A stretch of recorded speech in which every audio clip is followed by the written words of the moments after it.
চারটি সমমনা দলের পক্ষ থেকে যে স্মারকলিপি আজকে পেশ করতে যাচ্ছি সেটা জাতি এবং দেশবাসীর অবগতির জন্য জমা দেওয়ার আগে জানিয়ে যাওয়া আমরা প্রয়োজন মনে করছি। সেই জন্য বাংলাদেশ জামাত ইসলামের আমির ডক্টর শফিকুর রহমান, ইসলামী আন্দোলন বাংলাদেশের আমির বীর সাহেব চরমনাই, মুফতি সৈয়দ মোহাম্মদ রেজাউল করিম, বাংলাদেশ খেলাফত মজলিসের আমির মৌলানা মামুনুল হক, খেলাফত মজলিসের আমির অধ্যক্ষ মৌলানা আব্দুল বাসিত আজাদ, বাংলাদেশ নিজামে ইসলামী পার্টির আমির অধ্যক্ষ মৌলানা সরওয়ার কামাল আজিজি, বাংলাদেশ খেলাফত আন্দোলনের আমির মৌলানা হাবিবুল্লাহ মিয়াজি এবং জাতীয় গণতান্ত্রিক পার্টির সভানেত্রী ব্যারিস্টার তাসমিয়া প্রধান এবং বাংলাদেশ ডেভেলপমেন্ট পার্টির সভাপতি অ্যাডভোকেট আনোয়ারুল হক চান, এই 8 জনের স্বাক্ষরিত যে স্মারকলিপিটা আমরা প্রধান উপদেষ্টার কাছে পেশ করছি সেটাই আপনাদের অবগতির জন্য আমি পেশ করছি।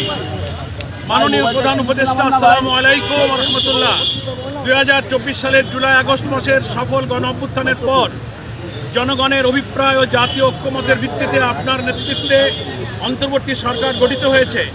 অন্তর্বর্তী সরকার দায়িত্ব গ্রহণের পর রাষ্ট্রের প্রয়োজনকে সামনে রেখে জনগণের প্রত্যাশা পূরণের লক্ষ্যে গণহত্যার বিচার, রাষ্ট্র সংস্কার ও স্বৈরাচার ফিরে আসার সকল পথ রুদ্ধ করার প্রত্যয় নিয়ে কাজ শুরু করেন। জাতির প্রত্যাশার আলোকে আপনার বলিষ্ঠ নেতৃত্বে পরিচালিত বর্তমান সরকার দেশে গণতন্ত্র, মানবাধিকার ও ন্যায় বিচার প্রতিষ্ঠার জন্য নিরলসভাবে প্রচেষ্টা চালিয়ে যাচ্ছে। এই লক্ষ্যে গঠিত কমিশনগুলোর সুপারিশের ভিত্তিতে জাতীয় ঐক্যমত্য কমিশন 166টি প্রস্তাবের ভিত্তিতে রাজনৈতিক দলসমূহের সাথে আলোচনায় মিলিত হন। দীর্ঘ আলোচনার পর 84টি প্রস্তাব সিদ্ধান্ত আকারে গৃহীত হয়। অনেকগুলো প্রস্তাবের সাথে কতিপয় রাজনৈতিক দল ভিন্ন মত পোষণ করায় সেগুলোর ব্যাপারে গুরুত্বপূর্ণ সিদ্ধান্ত গ্রহণ করা সম্ভব হয়নি। আপনার নেতৃত্বে গঠিত ঐক্যমত্য কমিশন দীর্ঘ প্রচেষ্টার পর প্রায় 31টি রাজনৈতিক দলের সহযোগিতায় জুলাই ঘোষণাপত্র জাতির সামনে পেশ করেছে। জুলাই জাতীয় সনদে 2-1টি দল বাদে রাজনৈতিক দলসমূহ স্বাক্ষর করেছে।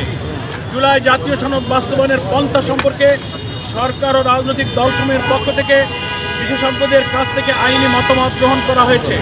অবিলম্বে জুলাই সনদ বাস্তবায়ন আদেশ জারি করা এবং জাতীয় নির্বাচনের পূর্বে গণভোটের তারিখ ঘোষণা করা প্রয়োজন। এই মর্মে ঐক্যমত্য কমিশনের পক্ষ থেকে সরকারের কাছে জুলাই সনদের সুপারিশ জুলাই জাতীয় সনদ বাস্তবায়নের ইস্যুতে প্রধান রাজনৈতিক দলসমূহের মধ্যে ভিন্ন মত সৃষ্টি হয়েছে, যা নিরসনের দায়িত্ব কমিশনের পক্ষ থেকে সরকারের উপরই অর্পণ করা হয়েছে। সরকার অদ্যাবধি জুলাই সনদ বাস্তবায়ন ও গণভোট সম্পর্কে কোনো সিদ্ধান্ত ঘোষণা করেনি।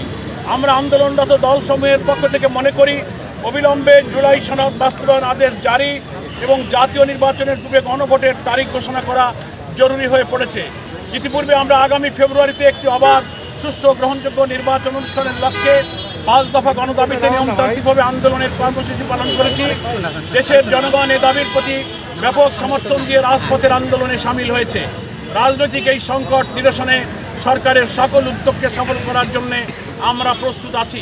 এমত অবস্থায় জুলাই সনদের আইনি ভিত্তি প্রদানের লক্ষ্যে জুলাই সনদ বাস্তবায়ন আদেশ জারি করে আগামী ফেব্রুয়ারিতে জাতীয় নির্বাচনের পূর্বে গণভোটের তারিখ ঘোষণা করার জন্য আমরা আপনার প্রতি আহ্বান জানাচ্ছি। আল্লাহ তাআলা আপনাকে সুস্বাস্থ্য, দীর্ঘায়ু ও দৃঢ় নেতৃত্ব দানের ক্ষমতা প্রদান করুন, এই দোয়া করি। 8 জন দলের প্রধানের স্বাক্ষর এই স্মারকলিপিতে আছে, এটাই আমরা আজকে প্রধান উপদেষ্টার কাছে পেশ করব।